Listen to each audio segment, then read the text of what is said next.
Assalamualaikum warahmatullahi wabarakatuh.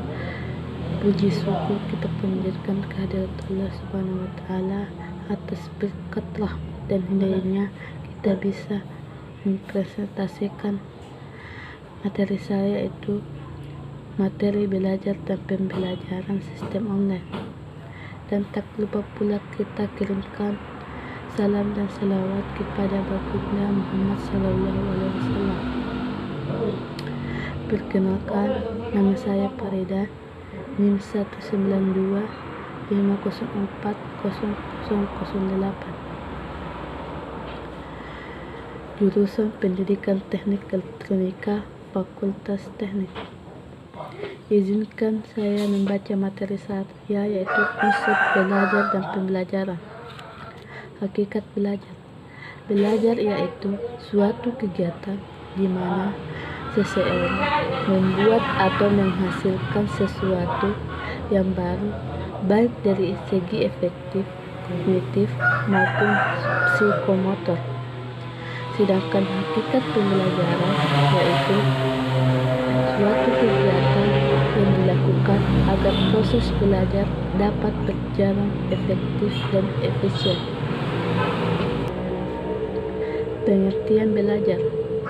Belajar adalah suatu usaha yang dilakukan seseorang untuk memperoleh suatu perubahan tingkah laku yang baru secara keseluruhan sebagai hasil pengalamannya.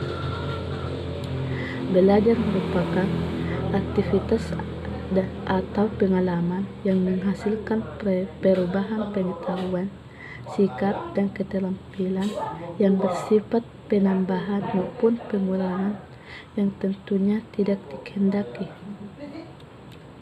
Belajar mempunyai bab individu itu sendiri maupun bagi masyarakat lainnya.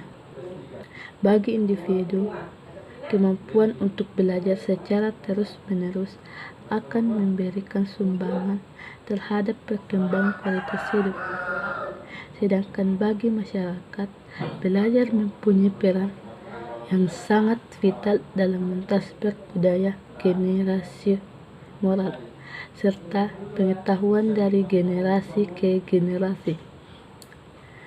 Dalam dunia pendidikan, khususnya pengajaran, belajar merupakan kegiatan esensial yang berkait dengan berbagai faktor yang dapat memberikan perubahan pada siswa, faktor siswa, guru, serta faktor lingkungan secara menyeluruh merupakan faktor yang berpengaruh.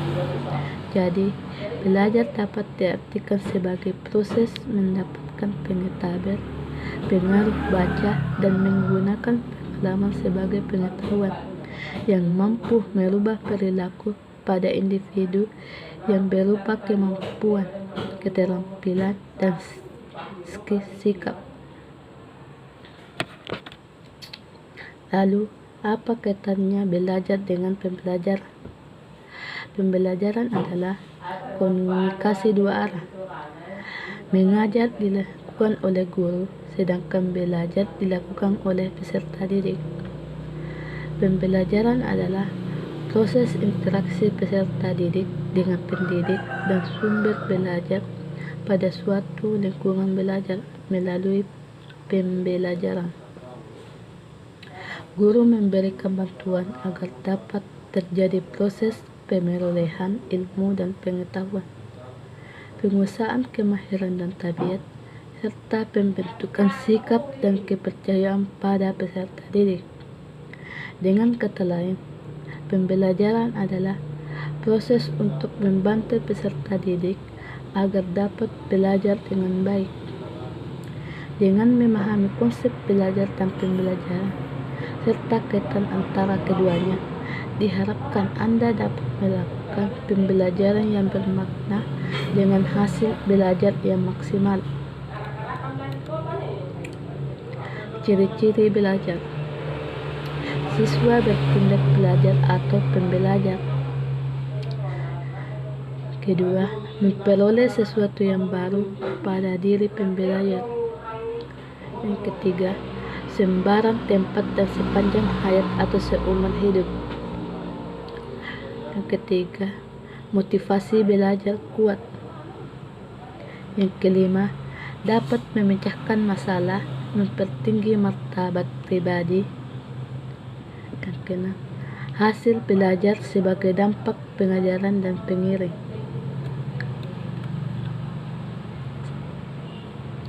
Ciri-ciri perubahan tingkah laku. Yang pertama, perubahan terjadi secara sadar. Yang kedua, perubahan dalam belajar kontinu dan fungsional. Yang ketiga, perubahan belajar bersifat positif. Yang keempat, perubahan belajar bersifat aktif. Yang kelima, perubahan belajar dalam belajar bukan bersifat sementara. Yang keenam, perubahan belajar bertujuan atau terarah. Yang ketujuh, perubahan mencakup seluruh aspek tingkah laku.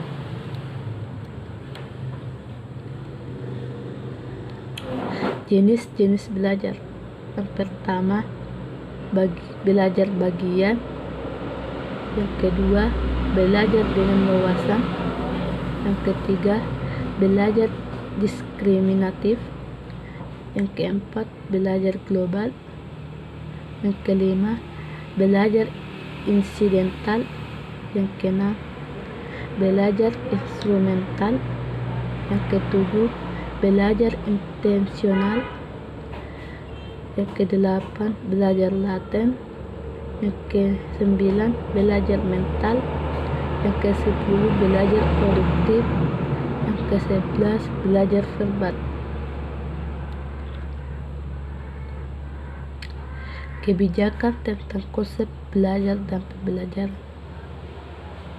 Undang-Undang Republik Indonesia Nomor 20 Tahun 2003 tentang Sistem Pendidikan Nasional.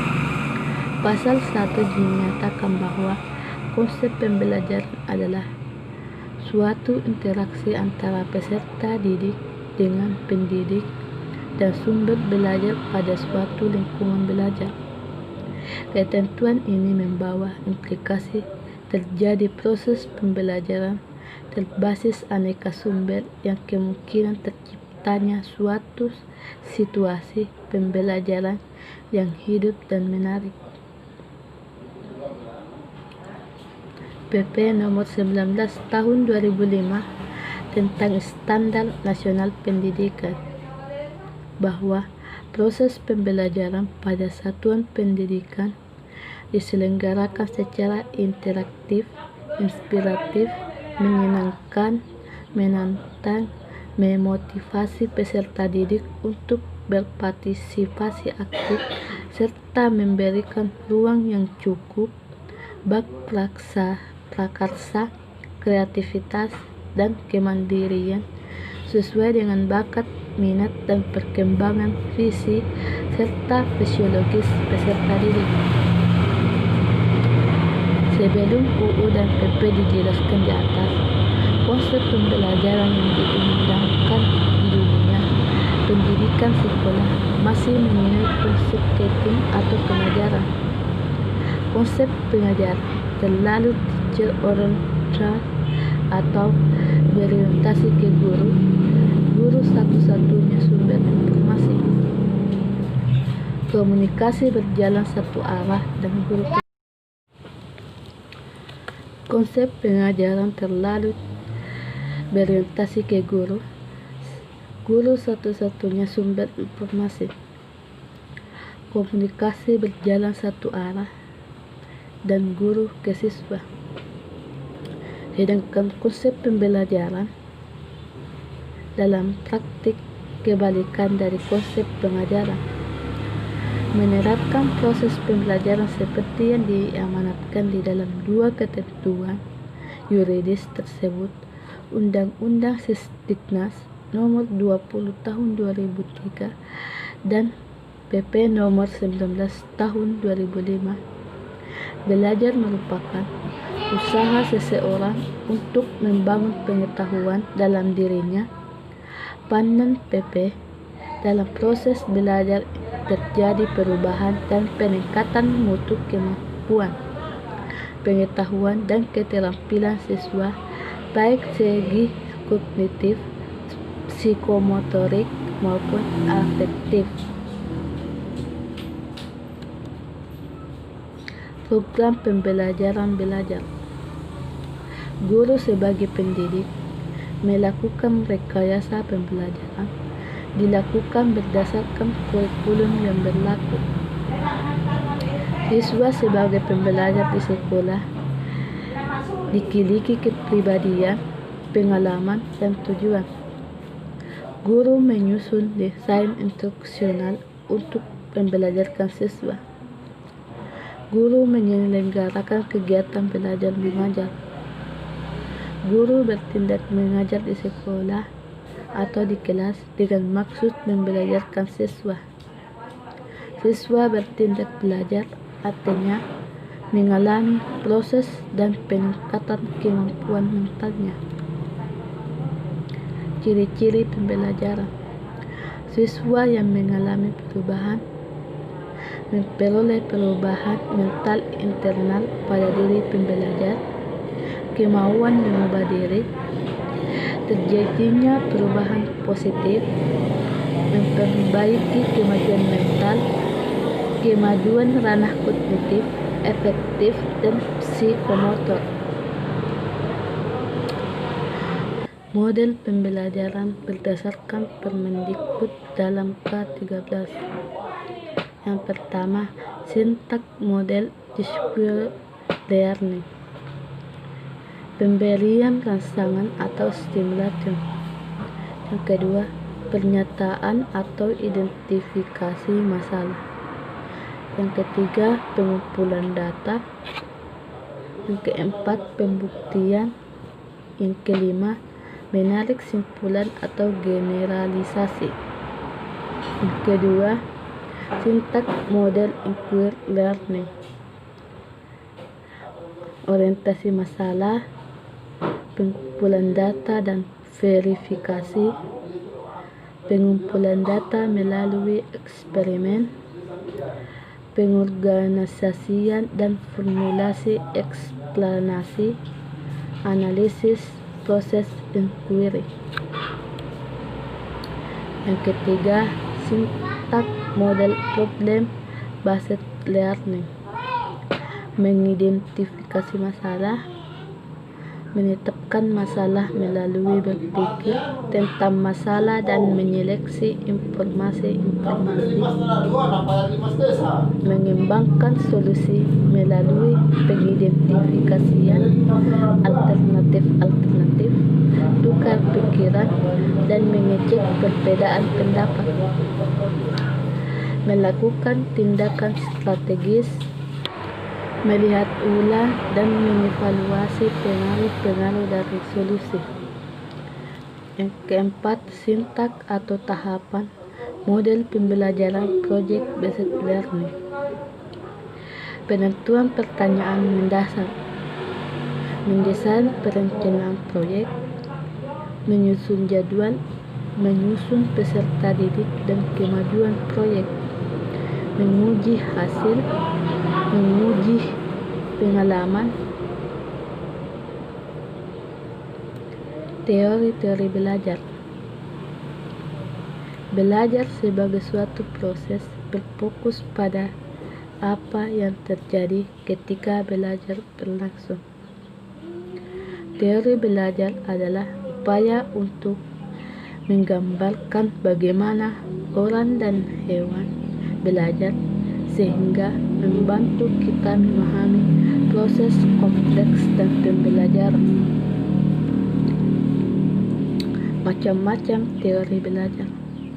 Yang pertama, teori belajar behaviorisme. Teori behavioristik sebuah teori dicetuskan oleh Gardner dan Berliner tentang perubahan tingkah laku sebagai hasil dari pengalaman. Teori belajar behaviorisme hanya berfokus pada aspek objektif diamati pembelajaran. Aliran ini menekan pada terbentuknya perilaku yang tampak sebagai hasil belajar. Munculnya perilaku akan semakin kuat bila diberikan penguatan dan akan menghilang bila dikenai hukum. Yang ketiga, teori belajar kognitivisme. Teori belajar kognitif sebagai protes teori perilaku sebelumnya. Model ini memiliki perspektif bahwa para peserta didik memproses informasi dan pelajaran melalui upayanya mengorganisir, menyimpan, dan kemudian menemukan hubungan antara pengetahuan yang baru dengan pengetahuan yang telah ada.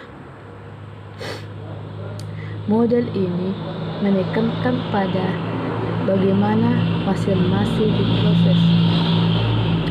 Teori belajar kognitisme melihat atau melampaui perilaku untuk menjelaskan pembelajaran berbasis otak.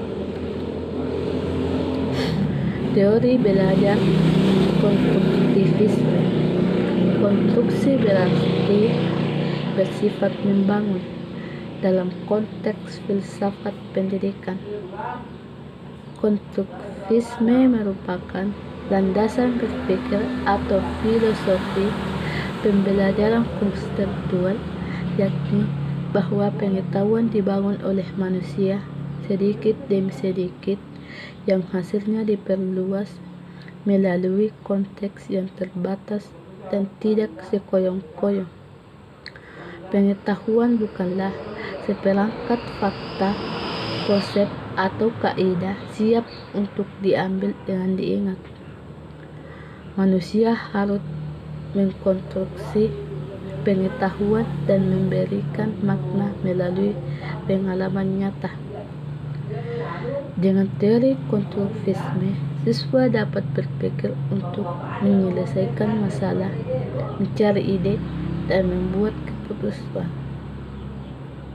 Siswa akan lebih paham karena mereka terlibat langsung dalam membina pengetahuan baru. Mereka akan lebih paham dan mampu mengaplikasikannya dalam semua situasi. Selain itu, siswa terlibat secara berlangsung dengan aktif. Mereka akan ingat lebih lama semua konsep, prinsip-prinsip pembelajaran, perhatian, dan motivasi. Dalam proses pembelajaran, perhatian merupakan faktor yang besar pengaruhnya. Kalau peserta didik mempunyai perhatian yang besar mengenai apa yang dipelajari, peserta didik dapat menerima dan memilih stimulasi yang relevan untuk diproses lebih lanjut. Di antara sekian banyak stimuli yang datang dari luar, di samping perhatian, motivasi mempunyai peranan penting dalam kegiatan belajar. Motivasi adalah tenaga yang menggerakkan dan mengarahkan aktivitas seseorang. Motivasi mempunyai kaitan yang erat dengan minat. Siswa memiliki minat terhadap sesuatu bidang studi tertentu, cenderung tertarik perhatiannya, dan dengan demikian timbul motivasi untuk mempelajarinya. Apabila peserta didik mempunyai motivasi, maka akan terjadi bersungguh-sungguh menunjukkan minat, mempunyai perhatian, dan rasa ingin tahu yang kuat untuk ikut serta dalam kegiatan belajar. Berusaha keras dan memberikan waktu yang cukup untuk melakukan kegiatan tersebut. Terus bekerja sampai tugas-tugas tersebut terselesaikan. 2. Keaktifan.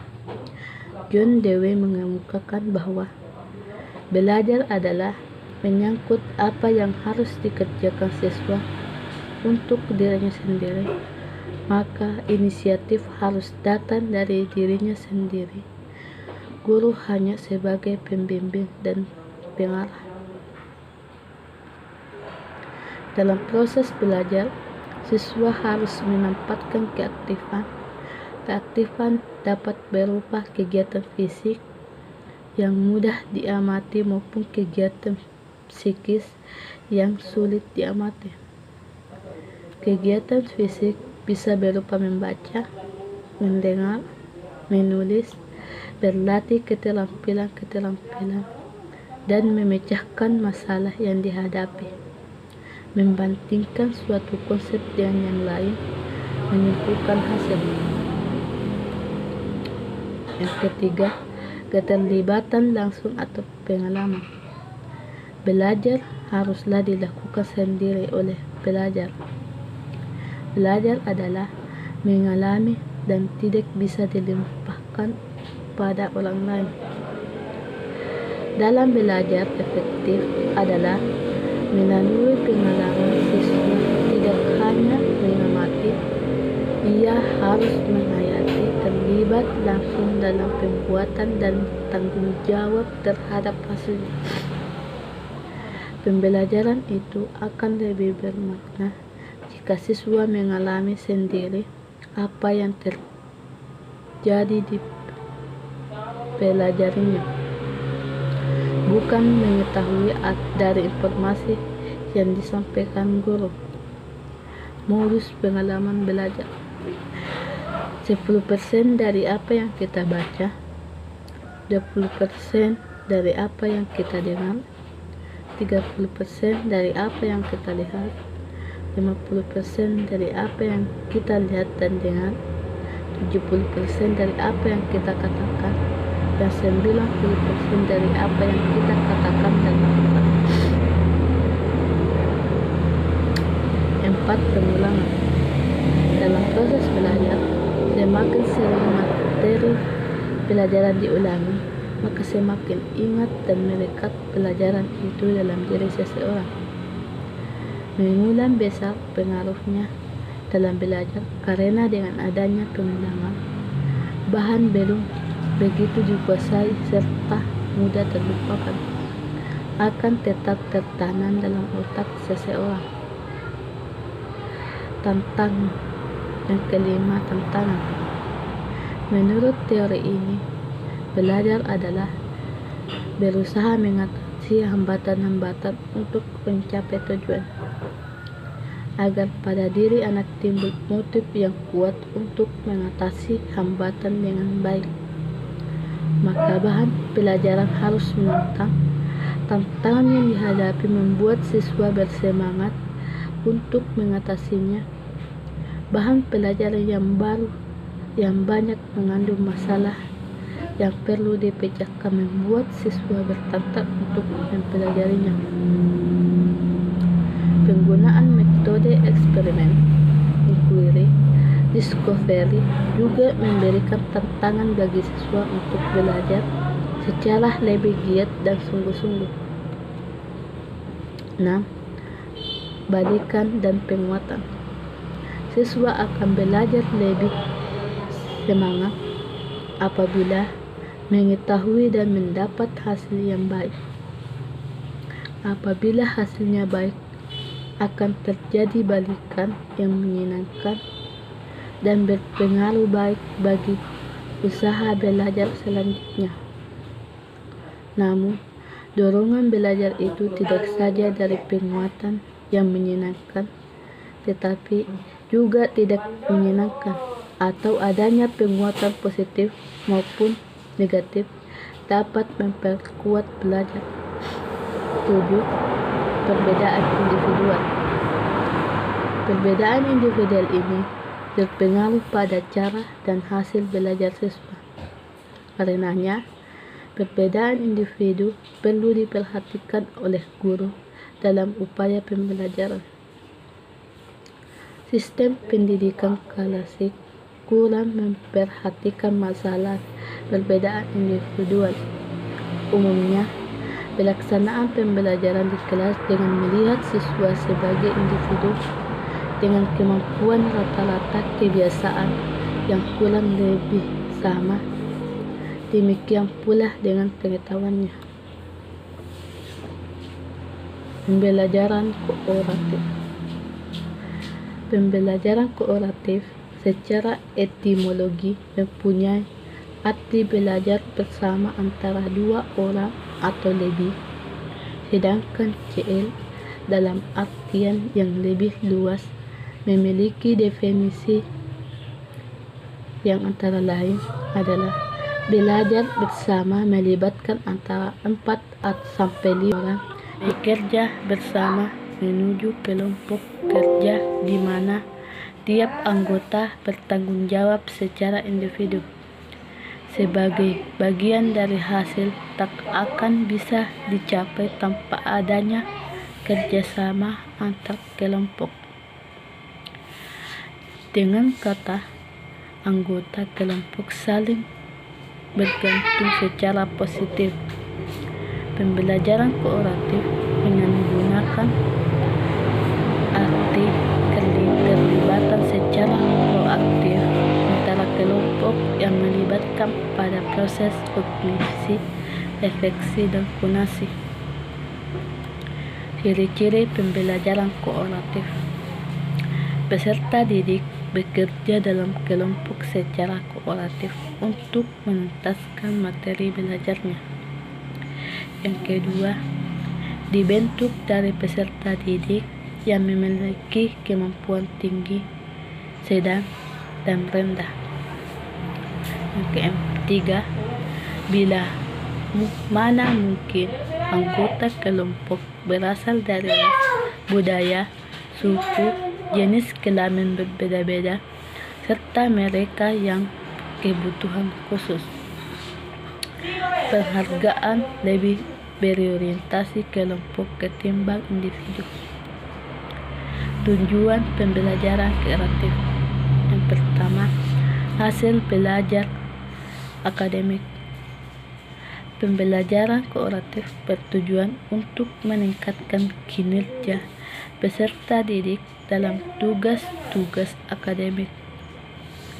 Banyak ahli berpendapat bahwa model ini unggul dalam membantu peserta didik memahami konsep yang sulit.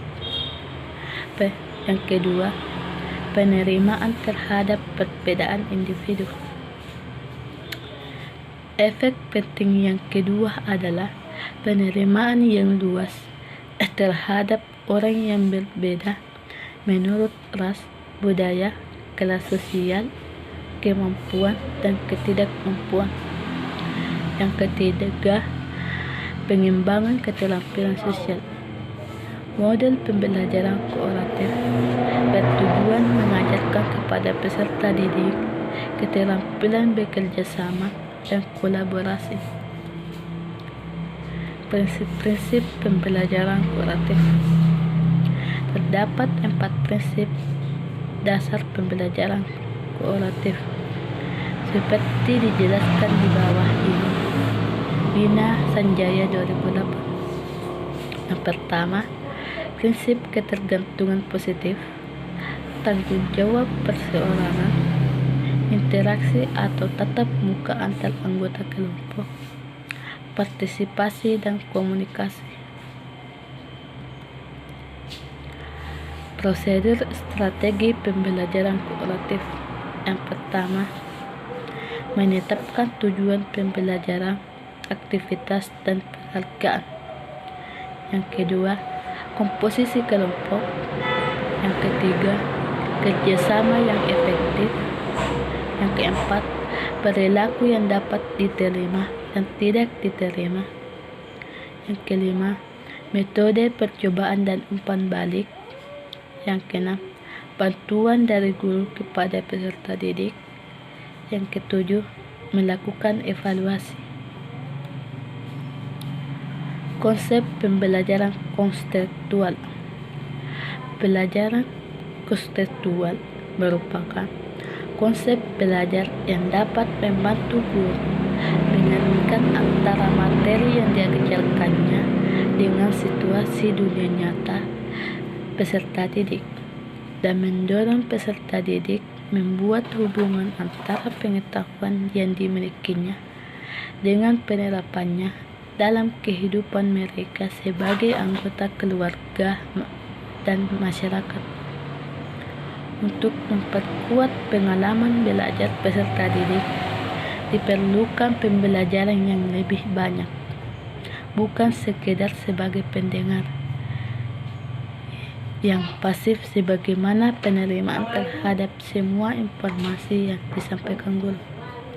Oleh karena itu, melalui pendekatan CTS, mengajarkan bukan transformasi pengetahuan dari guru kepada peserta didik dengan menghafal sejumlah konsep-konsep sepertinya terlepas dari kehidupan nyata. Akan tetapi, jika ditekankan pada upaya berfasilitasi peserta didik untuk mencari kemampuan untuk hidup dari apa yang dipelajarinya. Karakteristik pembelajaran konseptual. Yang pertama, melakukan hubungan yang bermakna. Peserta didik dapat mengatur diri sendiri sebagai orang belajar secara aktif dalam mengembangkan minatnya secara individual.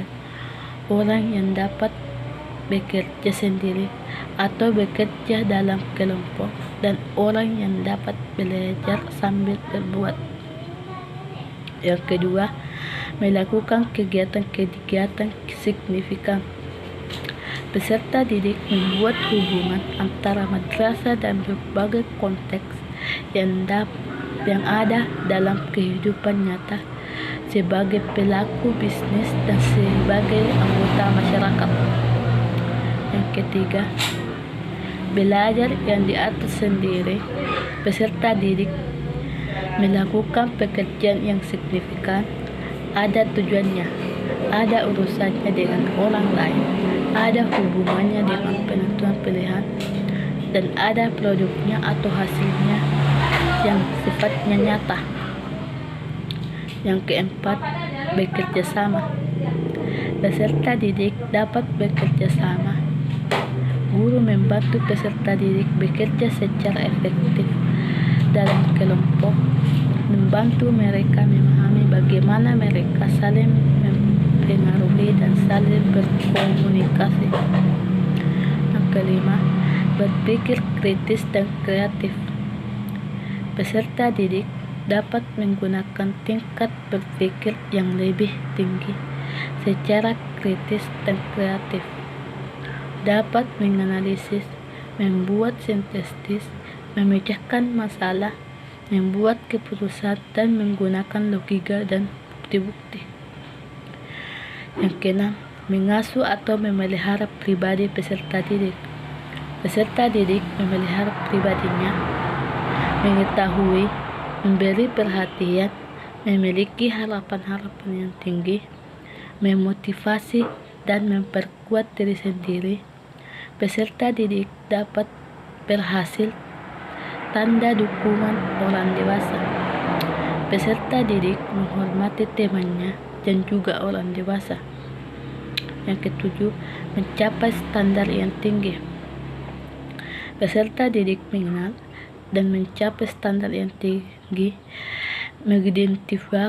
mengidentifikasi tujuan dan motivasi peserta didik untuk mencapainya. Guru memperlihatkan kepada peserta didik. Fokus pembelajaran kooperatif. Yang pertama, belajar berbasis masalah, yaitu suatu pendekatan pengajaran yang menggunakan masalah dunia nyata sebagai suatu konteks bagi peserta didik untuk belajar tentang berpikir kritis dan keterampilan pemecahan masalah, serta untuk memperoleh pengetahuan dan konsep yang esensi dari materi pelajaran. Yang ketiga, pengajaran autentik, yaitu pendekatan pengajaran yang memperkenalkan peserta didik untuk mempelajari konteks bermakna. Yang ketiga, belajar berbasis inquiry, yang membutuhkan strategi untuk pengajaran yang mengikuti metodologi sains dan menyediakan kesempatan untuk pembelajaran yang bermakna. Belajar yang keempat, belajar berbasis proyek atau tugas yang membutuhkan suatu pendekatan pengajaran komprehensif di mana lingkungan belajar peserta didik didesain agar peserta didik dapat melakukan penyelidikan terhadap masalah autentik, termasuk pendalaman materi dari suatu topik mata pelajaran dan melaksanakan tugas bermakna lainnya. Yang kelima, belajar berbasis kerja yang memerlukan suatu pendekatan pengajaran yang kemungkinan peserta didik menggunakan konteks tempat kerja untuk mempelajari materi pelajaran berbasis madrasah dan sebagaimana materi tersebut dipergunakan kembali di tempat kerja. Yang keenam, belajar berbasis jasa layanan yang memerlukan penggunaan metodologi pengajaran mengkombinasikan jasa layanan masyarakat dengan suatu struktur berbasis madrasah untuk merefleksikan jasa layanan tersebut. Yang ketujuh, pelajaran kooperatif yang memerlukan pendekatan pengajaran melalui penggunaan kelompok kecil peserta didik untuk bekerja sama dalam mencapai tujuan. Komponen pembelajaran konseptual untuk yang pertama konstruktivisme, yang kedua query, yang ketiga bertanya, yang keempat masyarakat belajar, yang kelima pemodelan, yang keenam refleksi, yang ketujuh penilaian nyata. Sekian dari saya. Assalamualaikum warahmatullahi wabarakatuh.